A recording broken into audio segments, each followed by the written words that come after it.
আমি শ্রদ্ধা বলে স্মরণ করছি মরহুম আখতারুজ্জামান আলমগীর স্যারকে। আমি শ্রদ্ধা বলে স্মরণ করছি অ্যাডভোকেট মজিবুল হককে। আমি শ্রদ্ধা বলে স্মরণ করছি আমাদের সাবেক পিপি অ্যাডভোকেট ইউনুস পিপিকে। আমি শ্রদ্ধা বলে স্মরণ করছি আমাদের সাবেক উপজেলা চেয়ারম্যান বিএনপির সাধারণ সম্পাদক ফজলুল সগীরকে। আমি শ্রদ্ধা বলে স্মরণ করছি প্রয়াত গোলাম সগীর মজনুকে। আমি শ্রদ্ধা বলে স্মরণ করছি প্রয়াত এস.এম. নজরুল ইসলামকে।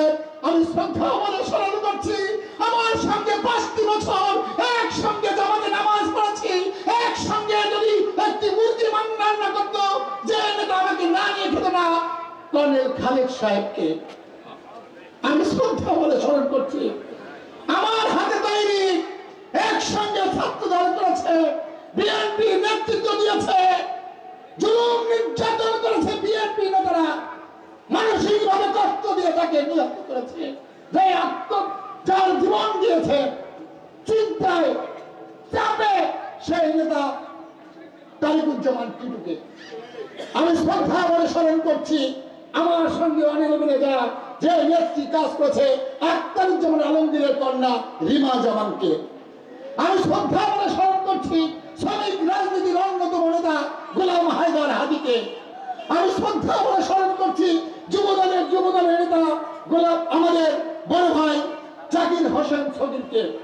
আমি শ্রদ্ধা বলে স্মরণ করছি আমাদের আরেক যুবনেতা খোকনকে।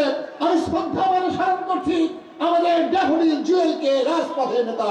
আমি শ্রদ্ধা বলে স্মরণ করছি আমাদের যুবদল নেতা লিঙ্কনকে। তার নামে কোনো চাঁদাবাজ, দখলদারি, মানুষের উপর জুলুম নির্যাতন যার নামের আগায় পাবেন না সেই নেতা জনাব ফজলুল মাস্টার আজকে অনুষ্ঠানের প্রধান অতিথি আমাদের মাঝে উপস্থিত রয়েছে। আপনারা শুনেছেন বিএনপি দুঃসময় সেই ফখরুদ্দিন মঈনুদ্দিনের সরকার দেশমাতা বেগম খালেদা জিয়াকে হত্যা করতে চেয়েছিল। আমাদের নেতা তারেক রহমানকে হত্যার চেষ্টা করা হয়েছে। বাংলাদেশকে বিএনপি নির্মূল করার যে চেষ্টা করা হয়েছে বহির্বিশ্বের ষড়যন্ত্র, সেই হচ্ছে অনিলের সরকার। সেই অনিলের সরকার সময় বিএনপি কে পরিচালনা করেছে জানেন? খন্দকার দিলার হোসেন প্রয়াত নেতা, তার রুহের মাগফিরাত কামনা করছি। সেই নেতার পিয়ে ছিল ওমর আব্দুল্লাহ শাহীন, যাকে সেই ফখরুদ্দিন মঈনুদ্দিনের সরকার, শেখ হাসিনার সরকার জুলুম নির্যাতনের মধ্য দিয়ে হত্যার চেষ্টা করা হয়েছে। যার মুখ থেকে শুনতে চেয়েছে রেজবুল কবির কোথায়, রেজবুল কবির কোথায়, যাকে জিজ্ঞাসা করেছে সেই আয়নাঘরে বসে সেই নেতা শাহীন রয়েছে, ওমর আব্দুল্লাহ শাহীন, মনোনয়ন প্রত্যাশী।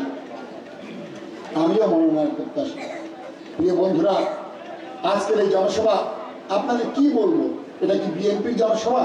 এটা কি খালেদা জিয়ার জনসভা, তারেক জিয়ার জনসভা, বরগুনার জনতার জনসভা? আজকে প্রথমে দুঃখ প্রকাশ করছি এমনি একটি জনসভা আয়োজন করার জন্য। এজন্য কারা দায়ী? আপনাদের কাছে প্রশ্ন করে আমি আমার বক্তব্য শুরু করব। এজন্য ফজলুল মাস্টার দায়ী না রেজবুল কবির দায়ী না ওমর আব্দুল্লাহ শাহীন দায়ী?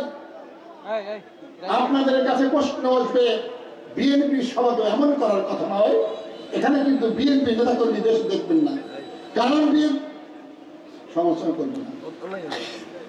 বন্ধুরা আমার, আমি বক্তব্যের শুরুতেই যারা গত 17 বছর নয় বিএনপির রাজনীতি করতে গিয়ে আমার নেতা জিয়াউর রহমান সহ সারা বাংলাদেশে যারা খুন, গুম, নির্যাতনের শিকার হয়েছে, তার মধ্যে বরগুনা যারা এই বিএনপিকে প্রতিষ্ঠিত করার জন্য আত্মহতি দিয়েছে, ইতিমধ্যে আমাদের মধ্য থেকে বিদায় নিয়েছে, আমি তাদের মাগফিরাত কামনা করছি।